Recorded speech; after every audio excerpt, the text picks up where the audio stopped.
Selamat datang di Green Room. Ruang untuk para aktor. Gue Mamet. Gue Marcel.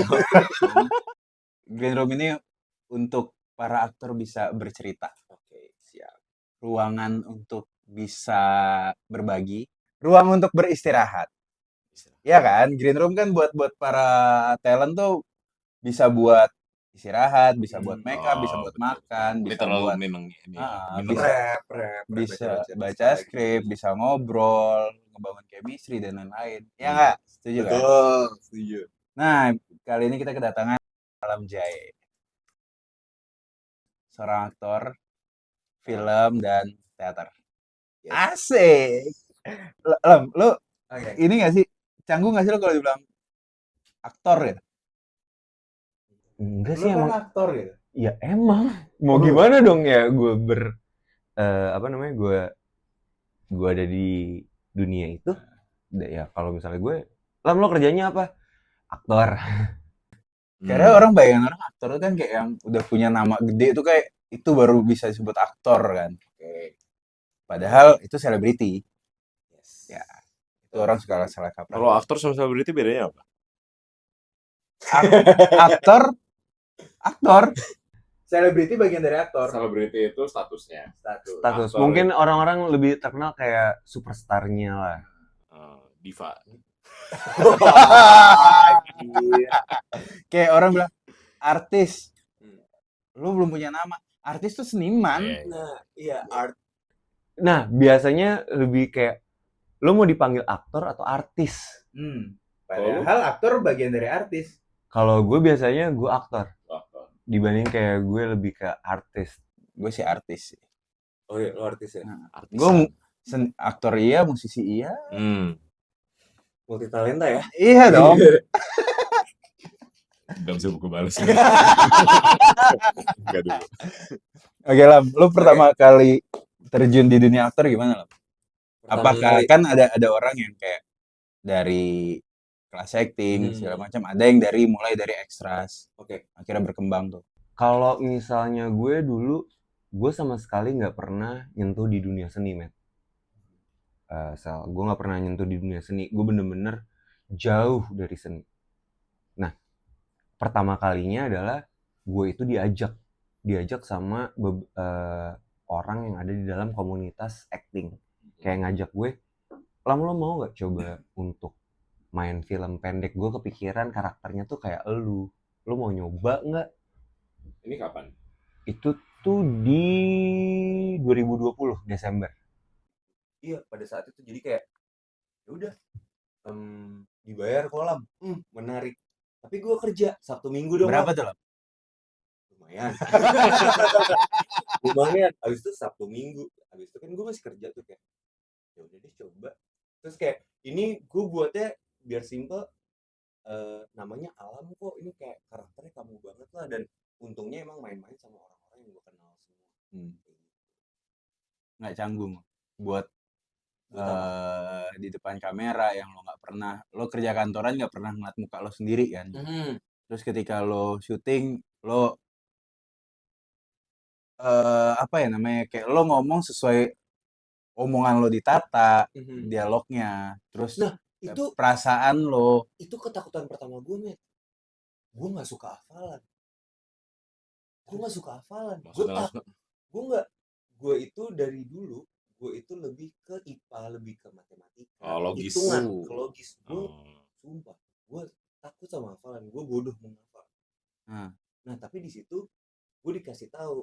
Jadi dari proyek pertama itu gue langsung mencoba belajar ke salah satu mentor di bengkel Kak Paul. Dia bilang, Lam nggak usah menghafal, yang penting kamu paham. Nah, otak gue waktu itu, emang bener? Ya udah gue cobain, dan emang bener. Jadi pada saat lu paham apa yang lu omongin, ya lu hafal. Karena gue takut banget, Met, ngapal. Bengkel tuh, tadi kan kita ngomongin bengkel ya. Kalau gue sama Mama ini ngomong bengkel. Bukan kita. Lo Tadi kan Tadi lu tadi ngomongin. tadi lu mention bengkel. Tadi lu mention bengkel. Bengkel tuh apa? Kan kita nggak, kalau kita kan tahu ya, karena kita kebetulan juga alumni ya. Oke, siap. Tapi Wis. maksud gue kayak bener alumni dong. Gue Alumni lebih bengkel. tua daripada kalian. Enggak, Oke. buat yang belum tahu, Oke. lu tolong jelasin bengkel itu apa? Oke, bengkel itu adalah salah satu kelas acting di Jakarta, di mana kayak untuk pondasi kalian berakting dan dari beberapa metode itu tuh dikasih tahu dan kayak industri ready setelah selesai dari bengkel. Terus lu selain bengkel, lu memang udah pernah kelas-kelas lain juga kan? Oh iya, gue mencoba kayak banyak kelas di Jakarta. Salah satunya adalah pertama gue ngambil kelasnya Kak Ferdi Sulaiman. Pertama malah Kak Ferdi, bukan bengkel. Iya, gue pertama waktu itu karena bengkel itu masih belum tentu bukanya. Gue waktu itu mulai di film pendek gue itu di Desember. Di Januari gue ngambil kelasnya Kak Ferdi. Di Februari gue ngambil kelas bengkel acting Kuma sama Heha. Abis itu di Juni gue ngambil kelas bengkel lagi intermediate. Abis itu di akhir tahun gue ngambil kelas Salihara Tari. Di tahun depannya gue ngambil Salihara Acting. Tapi artinya memang sambil lu kerja kan? Lu sambil kelas-kelas ini pas lu masih kerja waktu itu? Waktu posisinya? itu gue itu masih kerja sampai di kelasnya Kak Ferdi sama pas bengkel. Gue jadi di 2021 itu gue resign di bulan Juli. Yes. Juni apa Juli gitu, lupa. Ya. Gue resign di Juni 2021. Lo resign. Gue resign. Kenapa lu? Lo yakin sama pilihan hidup lo? Untuk switch dari budak korporat? Kalau misalnya gue pribadi, gue biasanya selalu stick sama go big or go home. Aktor banget ya. Enggak, tapi lo buat mikirin lo resign tuh berapa lama lah? Sampai akhirnya lo resign. Itu lumayan panjang karena kayak dari awal karir tuh gue selalu mikir apakah gue resign apa enggak nih? Apakah ini pilihan yang tepat untuk gue jalanin atau gue cari aman? Biasanya orang bisa ya udah gue jalanin kerjaan gue stay ke aktor. Tapi gue di posisi dimana gue mau di sini. Sorry, gue ada pertanyaan kalau gitu. Lu kan bener-bener baru project tuh artinya akhir 2020 ya? Baru Project diajak pertama, karena ada teman-teman yang kebetulan di komunitas kan. Tapi lu posisinya waktu itu bener-bener belum ada pengalaman dan belum pernah tertarik. Nol. Terus kenapa dalam waktu sesingkat itu lu bisa memutusin untuk keluar kerjaan yang maksudnya penting dong. Iya. Kita tahu sendiri dunia aktor kan maksudnya nggak segampang itu ya, Iya, nggak iya. langsung masuk gampang banget gitu. Klise sih, sumpah klise. Gue nemu passion. Sumpah, klise ya kan, lo ketawa kan? Kalian ketawa. Sumpah, tapi itu klise. Gue nggak pernah, gue gini. Gue pernah kerja di oil and gas. Gue pernah kerja F&B. Gue pernah kerja sebagai project manager di sebuah perusahaan. Yang terakhir project manager tuh. Yes. Dan abis itu gue ke aktor. Dari keempat pekerjaan itu, yang ibaratnya gue fulfill, dimana gue mau nemu passion apa yang gue suka. Dan kalian pasti tahu kayak kalian ngelakuin apa hal yang kalian suka. Beda sama kalian terpaksa untuk melakukannya. Tapi gue mau balik lagi ke Ya kan? awal nih. Ya kan? Iya. Tapi gue mau balik ke awal nih. Ya. Berarti lo pertama kali syuting itu dapet tim yang enak. Jadi lo tertarik buat ikut lagi. Karena banyak orang yang sekali syuting dapet pengalamannya nggak bagus, kayak yang gue kayaknya enggak deh gue di acting gitu. Karena gue nggak suka dengan sistem gue harus nunggu, gue harus apa bla bla segala macam. Treatment gue jelek gitu. Oke, kalau misalnya nunggu tuh mungkin nunggu ya tetap di mana kayak kita harus nunggu bagian kita. Tapi betul, karena pada saat yang project pertama itu semuanya itu adalah anak komunitas. Which gue udah kenal semua. Kayak ibaratnya 70%. 70% gue udah kenal semua. Jadi kayak yang untuk bermain ya sama teman aja, kayak proyekan temen. Kayak untungnya adalah kita udah kenal. Tapi Itu itu ngebantu. artinya ngaruh dong ke lu bikin keputusan jangka panjangnya, karena pengalaman pertama lu itu Iya. sebetulnya. Hmm. Kalau yang lain kan maksudnya apalagi yang memang cuma kayak, oh gue pengen coba acting. Lu langsung lompat ke industrinya, Mhm. dapat pengalaman yang ternyata apalagi lu baru mulai, lu mungkin ekstra saja kadang-kadang nggak nyaman gitu. Iya. Disuruh nunggu lah, Iya. nggak jelas lah callingannya lah misalnya. Iya, iya. Kayak gitu-gitu kan Ngerti, malah ngerti. lu ke depannya kayak ini Kayak gue ini apa bayarannya sih? segini worth it gak sih kayak Iya. gitu kan. Iya, Minimal kan itu sangat berpengaruh sih sebenarnya. Gue setuju. Itu sangat berpengaruh. Gue kayak ibaratnya gue hoki. Kenapa gue hoki? Gue mulai di industri ini dengan orang-orang yang tepat, dan gue belajar dengan orang-orang yang tepat, bukan cuman kayak ya udah cuma nyobain kayak lo dilepas gitu. Tapi gue bener-bener pada saat itu kan gue langsung tadi gue bilang gue langsung nanya Kak Paul, dan gue diajarin ini loh caranya untuk ngebedah naskah, untuk buat karakter. Tapi lu kan udah ikut banyak kelas nih. Ini pertanyaan ini ya. Kayak banyak yang nanya juga pasti kan, apa sih bedanya kelas-kelas, beda mentor? Iya. Apakah buat nyari komunitas atau memang cara approach actingnya itu beda lagi, jadi pelajaran lagi buat lo, atau cuman buat pemanasan gitu-gitu kan beda? Berarti apa beda-bedanya komunitas-komunitas itu? Karena lu kan langsung ambil 5 Dalam setahun. setahun. Iya. Itu lumayan ekstrim kan? Iya. Duitnya juga Lumayan berat ya. Go big or go home. Kalau misalnya pun metodenya sama, tapi interpretasi orang, Iya. abis itu ibaratnya seorang mentor di satu komunitas dengan metode yang sama, sumpah itu tuh berbeda. Mempunyai cara yang berbeda, yang kayak ibaratnya secara ilmu oke gue udah tahu. Tapi bagaimana ilmu itu diimplementasikan oleh seorang maestro, kayak oh bisa gini tuh. Ya udah gue tanya ke Itu yang mahal. yang udah kelas banyak ya. Kalau lu nyamannya gimana? Apa tuh? Yang paling nyaman buat lu maksudnya Cara metodenya, praktek. bukan kelasnya metodenya. Bukan kelas ya, bukan kelas. Kalau misalnya gue nggak punya cara yang konkret, gue nggak punya plek ketiplek yang akan gue selalu gunakan. Gue nggak punya satu metode yang selalu gue gunakan. Gue pasti lihat dulu kebutuhan gue apa. Tapi kan tadi lu bilang sendiri kan, lu kan bukan anak yang suka ngafalin. Yes. Bukan anak yang bisa ngafalin, karena lu anaknya lebih ke logis ya, lebih ke apa ya namanya? Scientific. Iya. Scientific. Betul. Lu anak IPA intinya. Itu maksud gue, dengan lu harus merasakan dulu, lu bedah dulu naskahnya, tadi kan lu ada cerita juga. Bedah naskah gitu-gitu ngebantu tuh bukan untuk ngafalinnya, tapi untuk mendalami karakternya. Jadi kalau itu, tapi menurut gue susah kan kadang-kadang buat banyak orang kan. Kayak nggak semua orang bisa kayak gitu. Gue mau tambahin pertanyaan lu. Oke. Kebanyakan yang gue tahu kalau orang-orang yang berangkat dari sesuatu yang pasti kayak sains, IPA segala macam, matematika, kan udah terstruktur tuh. Betul.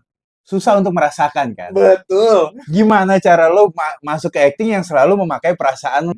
Gue butuh setengah tahun, hampir setahun untuk gue berlatih apa itu rasa. Kenapa? Karena penglihatan gue dan sudut pandang gue sebagai laki-laki di Jakarta, kayak kita terbentuk untuk gak boleh nangis, kita harus kuat, kayak secara tidak langsung itu membuat kita repress. Gue tambahin pertanyaan. Apa tuh, Matt? Yang lo gak pernah merasakan ketika lo mulai dapet perasaan itu, hancur gak rasanya? Apalagi dengan perasaan-perasaan negatif ya. Ya. Marah, nangis, apa segala macam gitu. Misalnya dari kelas itu gue kayak dapat itu di pas gue ngambil kelas bengkel di intermediate. Artinya udah kelas yang keempat. Kelas ke-3 atau ke-4. Karena gue masih mencari itu. Karena gue tahu, gini, gue bisa mendefinisikan rasa sedih secara logika. Tapi pada saat bermain, gue gak berasa. Bagaimana cara gue merasa? Itu pertanyaan gue. Nah, tapi pada saat merasa itu, anjir, susah cok dijelasin. Kayak ya itu butuh latihan. Iya. Dan latihannya itu juga bukan gini ya.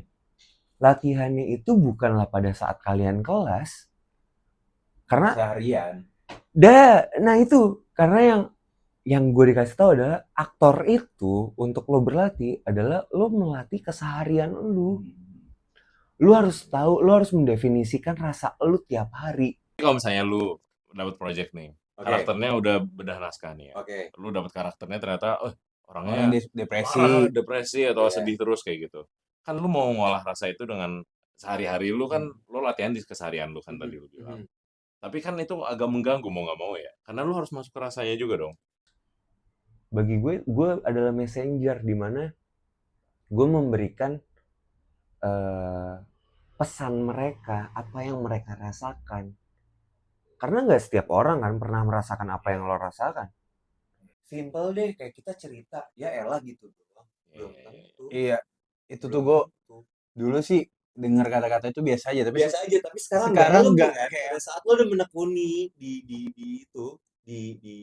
dunia acting, kayak Empatinya. kayak empati itu gue ngerasain. Pernah ada momen gue di salah satu minimarket, gue lagi makan, tiba-tiba ada cewek depan gue duduk bawa sosis, terus nangis. Gue kayak yang pengen, mbak lo nggak apa-apa, lo kalau mau sharing nggak apa-apa. Gue ada rasa itu kayak yang ih kok aneh ya, gue sekarang kok bisa gitu ya gitu. Jadi malah jadi pengen tahu juga. Iya. Nih ya buat lo pada ya yang nonton ya. Kalau lu cewek yang bawa sosis nangis di Bukan, kontak kemana? bukan. Kayak orang-orang pada bilang kayak, lo acting doang pura-pura, kayak susah anjing. Itu dia, bentar. Itu konteks yang harus dipatahin coy. Iya kan, kayak gue pernah ada satu momen juga gini, Sel. Gue dikasih sesuatu sama temen gue, terus gue kayak terharu kan, kayak lo mah aktor, pura-pura aja kan lo. Lebay lu. Lebay lo kayak anjing, gue beneran, ini gue beneran. Tapi itu beneran kayak Sebuah konteks sebenarnya yang harus kita pecah. Ibaratnya orang yang tidak mengerti, orang yang masih belum mengerti. Dimana, lo aktor ya, lo main film ya, jago dong pura-pura. Itu sebenarnya stigma yang harus kita patahin. jujur, Iya. jujur, bukan bohong, bukan kayak lo gak bisa pura-pura, lo bisa kayak gini. Enggak. Dengan konteks Kita belajar untuk menjadi, kita belajar untuk sincere, kita belajar untuk tulus. Gue ada pertanyaan teknikal nih. Kan kita ngomongin perasaan ya. Jujur, soalnya gue juga agak kesulitan di situ sama kayak lo juga. Gue selalu bilang, kan gue anaknya logis banget ya. Iya. Nah, pertanyaan gue tuh Pick me kayak banget lo. emang pick me, gue by choice kalau itu. Tapi waktu itu misalnya gue disuruh olah rasain aja. Nempel keluar rasanya. Memang lebih butuh proses ya. Misalnya kayak buat yang lain bisa langsung sedih, gue memang butuh bukan apa ya, bukan imajinasi, tapi lebih harus rasain aja gitu. Jadi pelan-pelan masuknya. Tapi hilangnya juga lama jadinya. Karena gue lebih susah merasakan. Jadi nempelnya lebih lama gitu. Kalau sakit hatinya nggak enaknya lama gitu. Kalau lu cara tap in tap outnya menurut Ibaratnya kita harus membagi diri kita. At the end of the day, it's just a job. Oke. Di sini tuh kita harus membagi di mana ini adalah aku diri sebagai lo pribadi, di mana ini adalah aku aktor, dan ini adalah it's a job. Kayak sama aja kayak lo kerja sebagai dokter, profesi. Dan ini adalah aku diri sebagai karakter.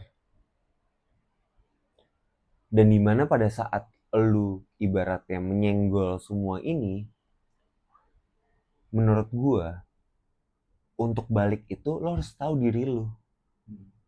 Lo harus balik lagi ke diri lo. Kecuali pada saat latihan lo masih menyentuh aku diri dan lo menyentuh trauma lo. Tapi gue It's a thing. betul.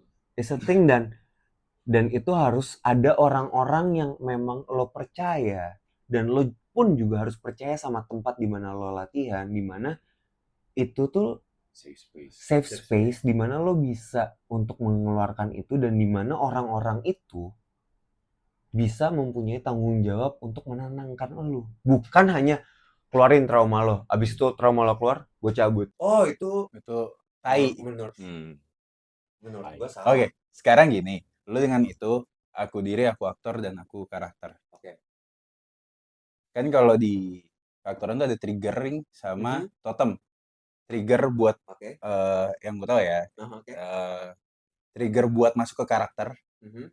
sama totem buat balik ke diri sendiri. Oke. Lo trigger lo apa? Totem lo apa? Kalau misalnya gue, trigger gue dengan kostum. Ketika gue Oke. dengan kostum, gue akan gampang buat, oh gue ini nih. Oke. Nah, Oke. atau gue pernah musik. gue pernah ngerasain itu. Tapi trigger gue sebenarnya lebih gampang. Apa? Trigger gue itu lebih ke bedah karakter segala macam. Jadi kayak oke, trigger gue banyak dari naskah, dari kostum segala macam, dari habit gue. Tapi yang paling susah kan balik ya. Kayak tadi yang Marcel bilang, gimana sih cara balik? Nah, totemnya apa? Totem gue rokok. Berarti ketika lo dapet karakter ngerokok, lo Balik terus dong. Gue bisa membedakan cara gue. oke. Iya lu. Dangkal lu. Karena sesimpel gimana kayak sesimpel gini. Apa sih dari diri kalian yang paling mencerminkan lu siapa? Iya. Nah, bagi gue rokok. Gue Hmm. waktu itu pernah bener-bener kayak gue hampir lepas kontrol. Gue langsung cabut, ambil rokok. Oke, balik. Karena kalau bagi gue pribadi ya, pertama rokok itu membantu nafas. Karena menurut gue kayak lo pada circumstances tertentu, kondisi lo kayak hancur, lo harus balik. Pertama tuh kan sebenarnya harus nafas ya. Tapi nah gue dibantu sama rokok. Jadi dengan rokok yang gue nggak pernah ganti dari dulu, gue ngerokok, tahan, pas gue exhales, oke. Dan kesadaran penuh, ingat kesadaran penuh bahwa it's a job. Lo di sini lo masih punya tanggung jawab scene yang lain.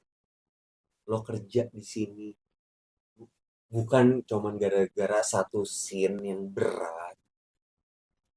Habis itu lo butuh waktu untuk ngeretin yang lain. No. Lo masih punya kewajiban untuk bisa jalanin yang lain. Ini agak ya, masih topik yang sama, Iya, oke. tapi menurut gue agak memang random aja sih kepikiran soalnya gue. Kalau misalnya kan lu misalnya film nih, Oke. scene lu ada misalnya ada 10 scene. Oke. Kan take-nya tuh random ya? Random banget. Random kan? Benar-benar kayak sesuai kebutuhan availability tempat dan segala macam kan. Iya, banyak. Kalau lu prefer scene berat di awal atau scene berat di akhir? Scene berat di akhir. Karena gue gini. Karena walaupun scene enteng-enteng itu Berat juga. enggak di awal, seenggaknya kalau misalnya di tag di awal gue udah mengalamin itu.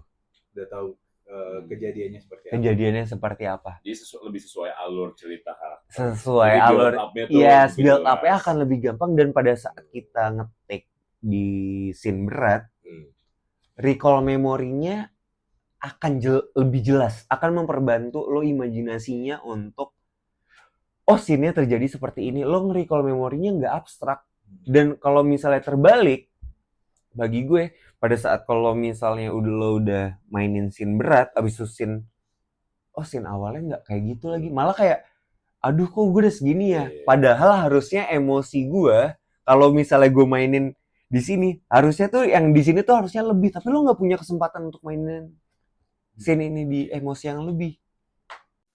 Jadi gue lebih Kalau boleh milih, kalau misalnya boleh milih, gue lebih ke struktur di mana secara sequence itu Sesuai alur. Iya, sesuai alur. Soalnya kalau gue dari yang gue dengar ya, Ya. kalau secara teknikal sebenarnya orang produksi lebih prefer di awal beratnya. Oh iya. Karena maksudnya kan riskan ya. Kalau lu Iya, itu iya, kan iya, peaknya iya, ya, iya. climax ya. Iya, iya. Kalau misalnya lu nggak punya take itu yang secure, kan maksudnya resikonya lebih besar karena kan produksi juga Iya, ada iya. batas waktu segala macam ya. ya mungkin karena perhitungannya karena kalau di awal energi kita masih full. Iya, betul. Jadi kita bisa banyak banget faktornya.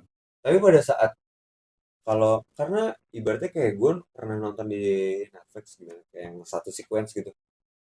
Damn, hancur, keren banget. Hmm. Karena ya ibaratnya lebih, karena Dihidupi langsung. seorang aktornya juga ibaratnya kalau misalnya lo bisa dapet project yang sequence, itu tuh akan mempermudah. Hmm. Tapi kita juga harus terbiasa untuk tidak sequence. Kenapa itu kita harus berlatih? Nah, Lam, balik nih Lam. Tadi lo bilang Netflix kan? Berarti kan hitungannya udah profesional ya? Iya, Nah, project profesional pertama lo apa sih? Dan gimana lo bisa dapet itu project? Job pertama gue adalah gue bagian dari komunitas dan job gue adalah dari kelas mahasiswa. Oh. mahasiswa. Hmm. Karena nggak ada yang tahu dapat job itu dari mana. Kalau Mhm. boleh tahu nggak kalau misalnya yang industri, Mhm. film atau series pertama lo apa?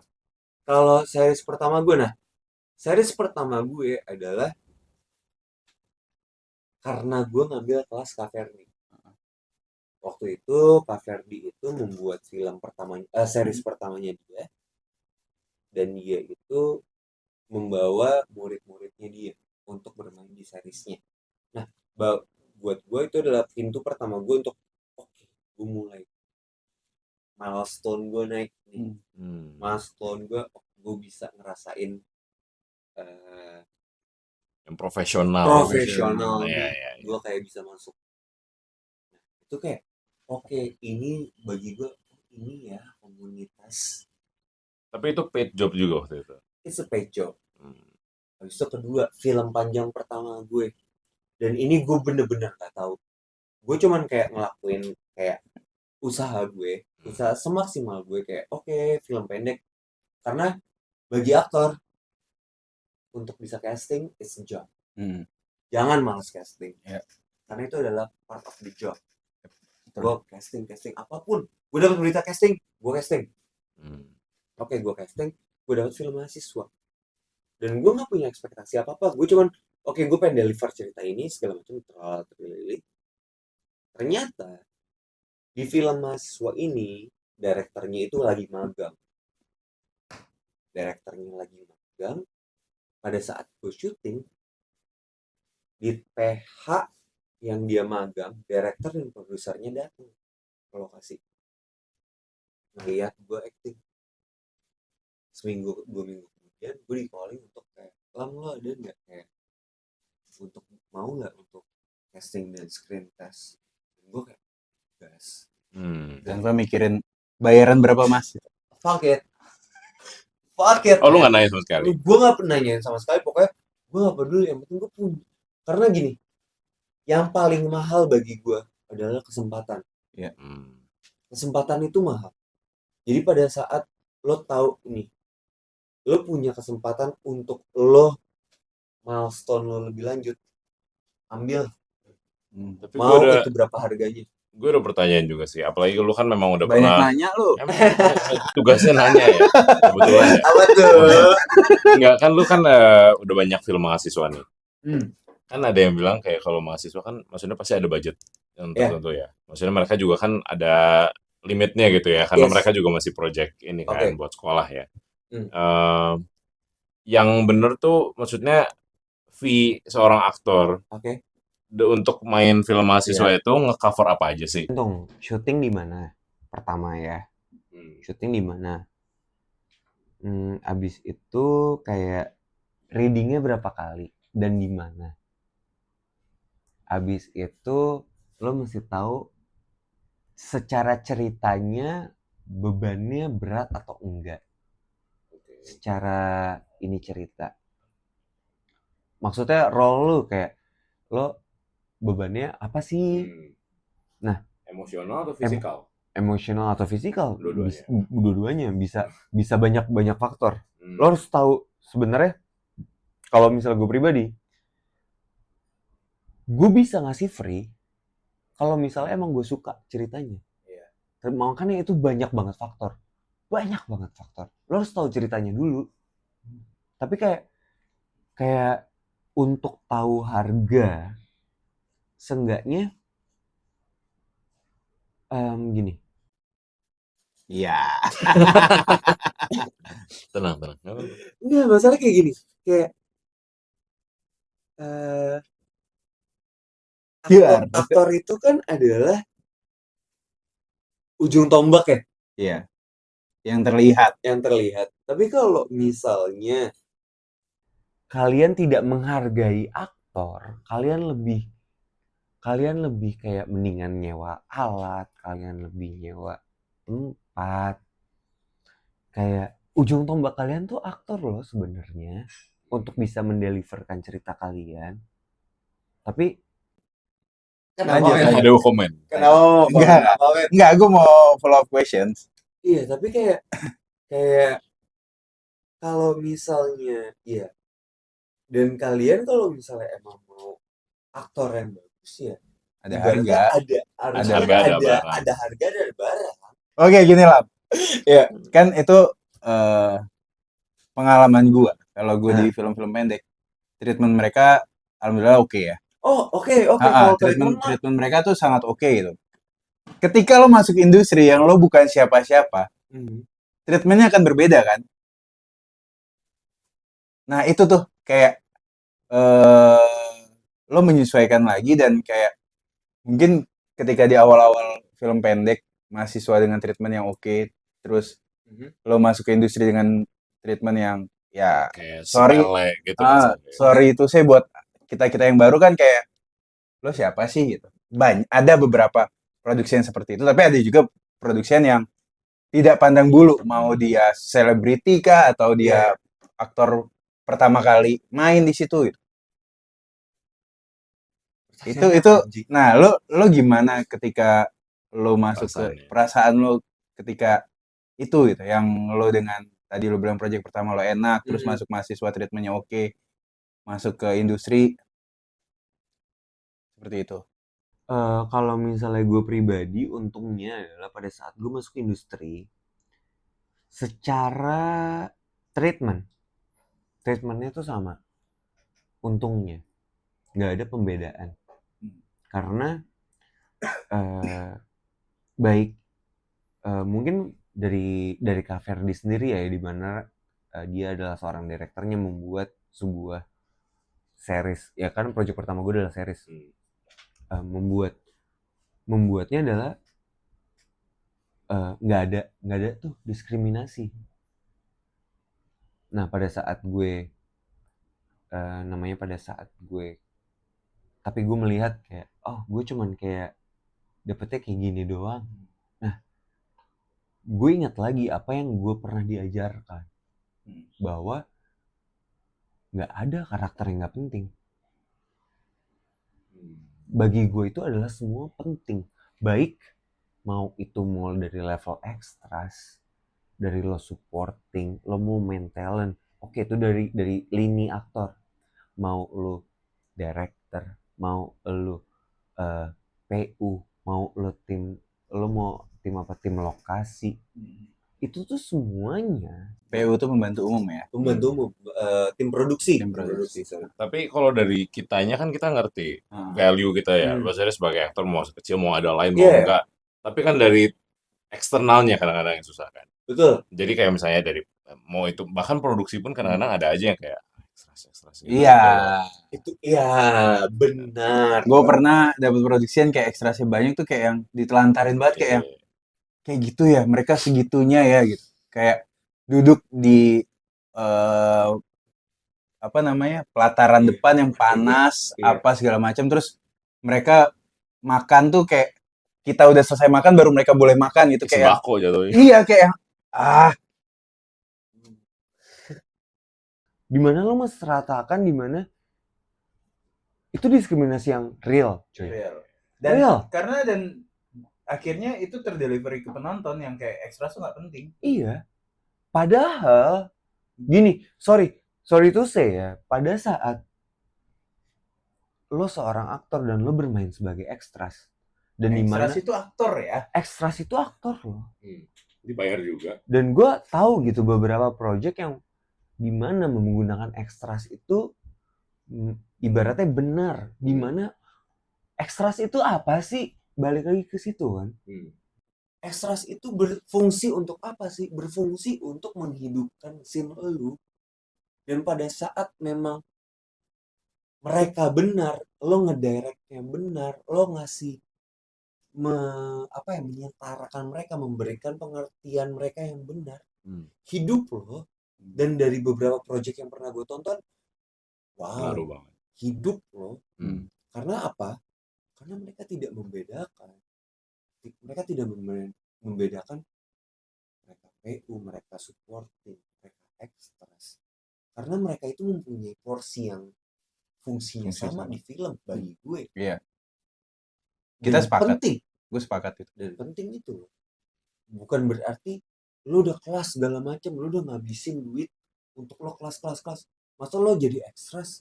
Kenapa dengan jadi ekstras? Ya. Ekstras mempunyai peran yang penting loh di film.